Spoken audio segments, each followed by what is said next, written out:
작품도 된다는 거죠. 그래서 이 제스퍼 존스의 작품은 어떻게 보면 뒤샹의 레디메이드 개념을 역으로 이용한 작품이다라고 할 수가 있는데요.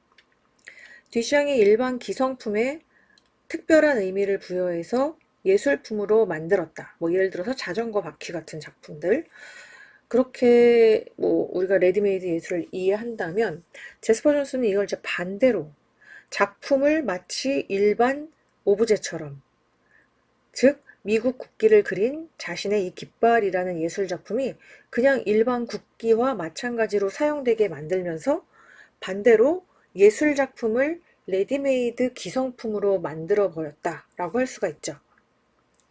이렇게 해서 존스의 작품을 그 미적 가치를 지닌 예술가의 작품이다라고 정의할 수도 있지만 동시에 기성품 중에 하나, 즉 일반 미국 국기 중에 하나가 되었다라고도 볼 수가 있다는 거죠. 한마디로 레디메이드 예술론을 반대로 이용한 거다. 역이용한 재미있는 또 그 하나의 예시다라고 할 수가 있겠죠.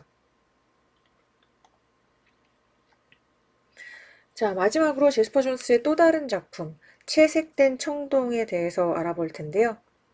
이 작품은 당시 미국의 추상주의 화단을 이끌었던 윌리엄 드쿠닝이 그 팝아트 작가를 지지하고 그들의 작품을 사모았던 컬렉터 레오 카스텔리라고 하는 사람에 대해서 비난했던 그 말에서 영감을 얻어서 제작한 작품이라고 합니다. 그 윌리엄 드쿠닝, 아까 앞서서 우리가 살펴봤던 라우센버그가 작품을 다 지웠던, 그 사람 맞습니다. 그리고 이 제스퍼 존스와 절친이었던 라우센버그가 그 사람을 직접 그림을 달라고 해서 지워서 추상주의와 윌리엄 드쿠닝이 이끄는 그런 추상주의 예술 경향을 부정했던 것처럼 이제 이 제스퍼 존스 같은 경우에는 레오 카스텔리를 막 비난하고 있는 윌리엄 드쿠닝의 그 말에 대해서 마치 보란 듯이 약간 이렇게 좀 대항하는 듯한 작품으로 내놓은 게 바로 지금 화면에 보이는 채색된 청동이라는 작품인데요. 자, 그럼 당시에 드쿠닝이 뭐라고 레오 카스텔리를 비난했나? 드쿠닝 같은 경우에는 팝아트를 지지하는 사람들은 다 예술을 모르는 무례한들이라고 하면서 상당히 무시했고 그 중에서도 특히 팝아트 작품을 집중적으로 컬렉션하고 있는 레오 카스텔리를 상당히 싫어했다고 합니다. 그러면서 어느 날 그런 말을 했대요. 야, 그놈한테 맥주 2캔 한번 던져줘봐. 걔는 그것도 아마 작품이라고 팔아먹을 녀석이야. 이런 식으로 상당히 조금 비하하는 말을 했다고 하죠. 그랬더니 자신을 지지해주고 또 후원하기도 하는 그 레오 카스틸리를 이렇게 비난하는 말을 딱 듣고서 제스퍼 존스가 약간 뭔가 좀 속이 상했겠죠. 그래서 마치 어이 윌리엄 드쿠닝 이것 좀 볼래요? 라고 도발하듯이 잘 빚어진 맥주 2캔을 만들어냅니다. 예. 아까 전에 드쿠닝이 맥주 2캔 던져주면은 걔는 그것도 팔아먹을 거야 라고 했잖아요. 그래서 어디 한번 정말 파는지 안 파는지 볼까요? 라고 이제 도발하듯이 화면에 있는 이런 형태의 그 맥주캔 2캔을 작품으로 만들어낸 거예요. 그래서 아이고 사실 이게 작품인지 모르고서 그냥 이렇게 보면은 맥주캔 2개를 갖다가 또 작품이라고 그 뒷장처럼 주워다가 이렇게 전시해 놓은 거 아니야? 이렇게 생각할 수도 있는데요. 예, 자세히 들여다보면은 이거는 실제 맥주캔이 아니라 말 그대로 제스퍼 존스가 어, 그 만들어 놓은, 그러니까 청동 빛깔을 입혀서 상당히 고급스럽게 만들어 놓은 또 하나의 어, 가짜 맥주캔이자 동시에 예술품이다라는 걸 알 수가 있습니다. 예, 사실 당시에 그 팝아트 작가들은 우리가 좀 이따 살펴보겠지만은 뭔가 그 상품에 대한 관심이 되게 많았고 그 상품 자체를 하나의 예술 대상으로 삼았던 사람들이죠. 그리고 그 사람들은 그 상품의 포장지, 그리고 상당히 화려한 포장지가 노리고 있는 거를 정확하게 간파를 하고 있었습니다. 그 화려하고 멋진 포장지는 그거에 담긴 혹은 그런 포장지에 쌓여 있는 제품에 대한 어떤 거부할 수 없는 매력을 훨씬 더 증폭시켜 준다는 거죠.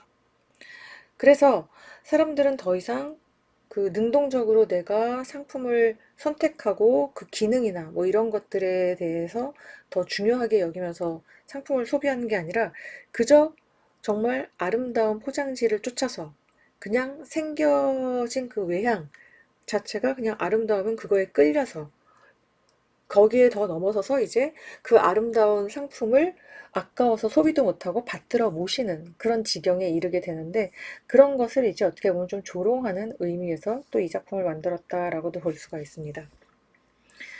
중요한 건 어쨌든 제스퍼 존스가 이미 만들어진 것, 즉 기성품, 과거의 듀샹이 레디메이드 예술의 어떤 재료로 썼던 그 기성품을 예술 재현의 대상, 즉 예술 작품의 원형으로 사용을 했다는 거죠.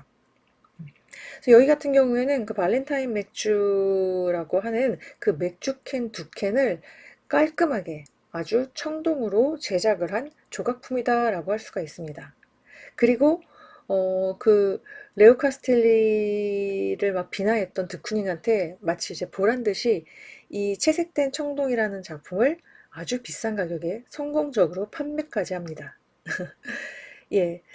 그래서 이런 에피소드를 통해서 우리는 당시 그 미국 화단의 주류를 형성하고 있었던 추상주의 작가들이 그 네오 다다이즘 혹은 초기 팝 아트 작가들을 상당히 강력한 라이벌로 의식하면서 견제하고 있었구나라는 것을 알 수 있고요. 또 더불어서 상업문화 혹은 대중문화에 대한 예술가들의 관심이 예전과 다르게 상당히 강하게 상승하고 있다라는 걸 알 수가 있습니다. 자, 이 작품 채색된 청동과 관련해서는 특별히 우리가 두 가지 점을 좀 잘 기억해야 되는데, 하나는 앞서 말한 것처럼 기성품을 예술작품의 원형 혹은 모방 대상으로 삼았다는 거죠. 그래서 듀샹의 개념, 즉 레디메이드 예술론, 레디메이드라고 불리던 그 기성품도 예술작품이 될 수 있다는 그런 듀샹의 새로운 예술론을 한 번 더 비튼 것이 바로 이 채색된 청동이라는 작품이다라고 할 수가 있어요. 그러니까 듀샹이 기성품을 예술품으로 만들었다면 제스퍼 존스는 반대로 예술품을 마치 기성품처럼 보이게 만드는 마법을 부리고 있다라고 할 수가 있는데요. 그래서 제스퍼 존스 혹은 그 라우센버그의 작품을 두고서 팝아트의 전조 현상으로서 네오 다다이즘 이렇게 명명을 하곤 하죠. 특히 이 작품을 제작할 때 제스퍼 존스는 청동이라는 소재를 택했는데, 잘 알려져 있다시피 그 청동이라고 하는 것은 보통 고전 예술 조각 또는 그 고급 예술에서 가장 전통적으로 많이 사용됐던 재료 중에 하나였습니다. 그런데 한번 먹고 버려지는, 그러니까 쓰레기가 될 수밖에 없는 맥주캔이라는 싸구려 기성품을 모방하면서 가장 고급스러운 예술 재료를 선택하고 마치 버려진 쓰레기 맥주 캔인 척하는 예술 작품을 만들어냈다라는 점에서 이 또 채색된 청동이라는 작품이 지니는 남다른 의미를 찾을 수가 있는데요. 한마디로 이건 그냥 쓰레기가 아니다 라는 걸 또 이렇게 좀 더 드러내기 위해서 이 채색된 청동의 아래쪽에 보면은 마치 우리가 동상이나 중요한 작품 같은 거는 재단 위에 이렇게 쌓아 올리듯이 조각을 해서 올려놓잖아요. 여기도 마찬가지로 하나의 단을 만들어 놓은 것 같이 청동으로 단을 만들어 놓고 그 위에 이 맥주캔 두 캔, 실제 맥주캔이 아니라 청동으로 빚어진 맥주캔 두 캔을 전시를 한 형태를 취하고 있죠. 이렇게 해서 결국 이거는 너네가 알고 있는 그런 싸구려 맥주캔이 아니라 그 작품이다 라는 걸 은연중에 밝히고, 또 동시에 그런데 그럼에도 불구하고 너네들이 그렇게 뭐 무시하고 별거 아니라고 하는 그 기성품도 이런 고귀한 예술 작품의 원형이 될 수가 있고, 또 이렇게 귀한 재료를 통해서 거듭날 수 있다. 뭐 이런 것들을 이제 노리고서 이 작품을 제작했다라고 볼 수가 있죠. 어쨌든 이런 방식으로 이 네오다다이즘 작가들은 고급 예술 혹은 엘리트 예술로 불렸던 전통 예술, 그리고 당시에는 상당히 속물적이다, 그리고 상업적이다라고 평가받고 있었던 대중예술 간의 간극을 지우려고 시도했다라고도 볼 수가 있습니다. 자, 그럼 여기에서 듀샹의 레디메이드 혹은 다다이즘과 제스퍼 존스를 중심으로 하는 네오 다다이즘 간의 차이점 한번 짚어보도록 할까요? 자, 먼저 레디메이드 그 다다이즘의 대표 작가는 마르셀 듀샹이라고 할 수가 있고요. 네오 다다이즘 같은 경우엔 아까 살펴봤던